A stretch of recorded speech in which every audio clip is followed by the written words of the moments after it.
And I've actually seen financial panics. And one of the things about being an American is I find Americans pretty pompous and arrogant, saying, well, this won't happen to America. And if you're really going to study financial education, it does take in history. And we have seen throughout history financial collapses, booms, and busts caused because governments manipulate money supply. So right now, the United States, for the very first time in about probably 100 years, is now starting to sweat, is my dollar for real, right? Yes. So what do you think is happening? There's a major panic going on with the Federal Reserve and the banking systems. Like I've said before, they've created in just the past 18 months, they've created about 150%, 1.5 times, more paper dollars than they created in the first 200 years of the United States.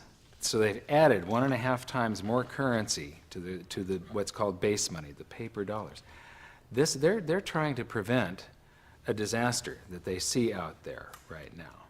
But the reason I have Marco and David here, and Kim, is you guys have actually lived through what's called devaluations, or there's another word coming up that people will hear more of. It's called sovereign default. Sovereign default. A sovereign default means a country goes bankrupt. They say we can't pay our bills. That's individual bankruptcy, but a sovereign default is like a country of Greece says, that's it, or Turkey could go, and they said, that's it. But you guys have seen it in Mexico, right? Well, in the early 80s, I remember the government took over the banks, and then they made it illegal to have dollars for the citizens. They frozen your dollars accounts, and then they devaluate the dollar, so you end up having like 10% or 20% of your real money. I mean, I remember my father, all his savings accounts will be in dollars because he thought that dollars will be safe, But the government actually says you can't hold dollars? No, the government, well, first they took over the banks. They nationalized the banks. Oh, that sounds familiar, doesn't it? Yeah, first the banks used to be private, and then the government took over the banks, and then once the government owned the banks, then they frozen all your dollar accounts. So suddenly, if you had let's say you have $1,000, well, they give you 12,000 pesos. But then the following day, those 12,000 pesos is only $100. So you lost 90% of your value. And So you that's- wake up in the morning and this has already happened, right? Yes. You don't get any warning. So you lost $900 by the devaluation. Immediately, overnight.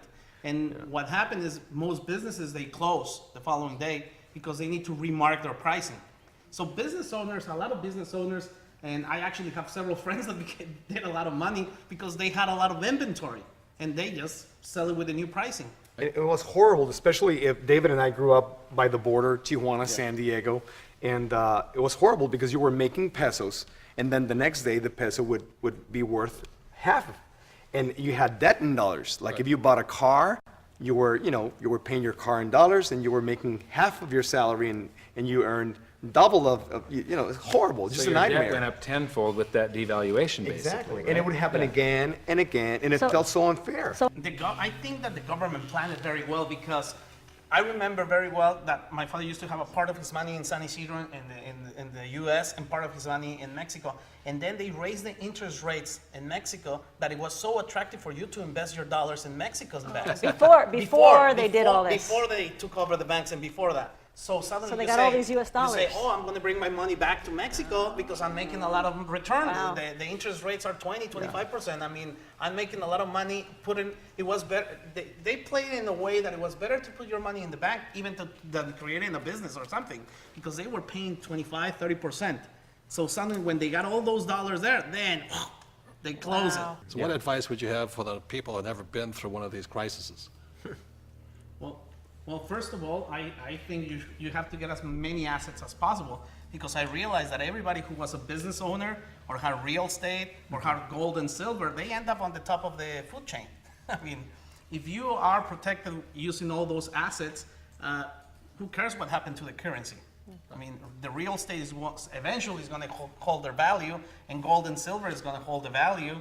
And if you have a business, you can always, just you're going to just change pricing all the time. I mean.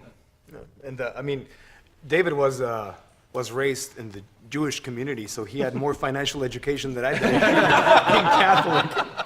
So he has a way of unfair advantage over me being Catholic, you know what I mean? So for me, it's just grasping the concept of the currency not being the real money. We've never been here in the history of the world. If the US dollar goes, the world goes with it. Is that correct? Absolutely. It backs every other currency on the planet right now. So what they saw in Mexico will repeat all over the world, worldwide. So please get smart. If you don't have any knowledge, buy some gold and silver.